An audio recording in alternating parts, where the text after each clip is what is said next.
At 2:13 a.m., an emergency dispatcher received a call from a place that did not exist. The caller ID read, Apartment 3B.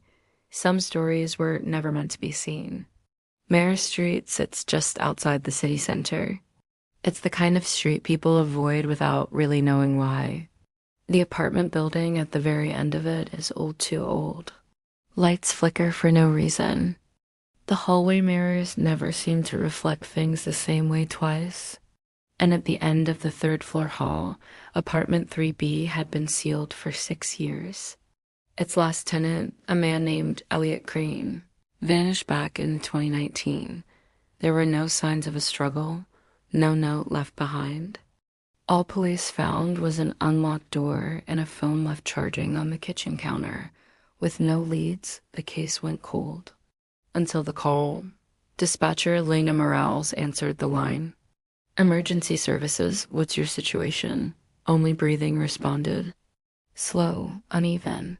The whisper so faint it was almost lost in the static. He's still here. The line went dead. Police arrived on Mara Street just minutes later. They found apartment 3B just as it had been left years ago, boarded shut from the outside. They pried the door open. Inside, a thick layer of dust coated every surface. The air was stale, untouched. There was no power, no active phone line, no sign that anyone had entered in years. But in the center of the living room sat a single wooden chair. It was facing the wall. And just beneath it, lying on the floor, was a cell phone.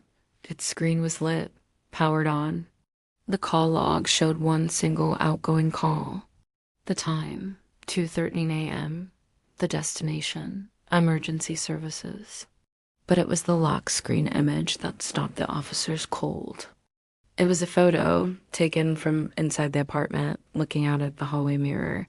And in the reflection, a man was standing just behind the camera, smiling. Forensics came up empty. They found no fingerprints on the phone, not even a smudge.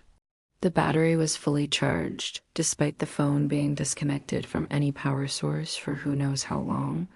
And the strangest part? The phone's internal clock hadn't moved in 6 years. It was frozen in time.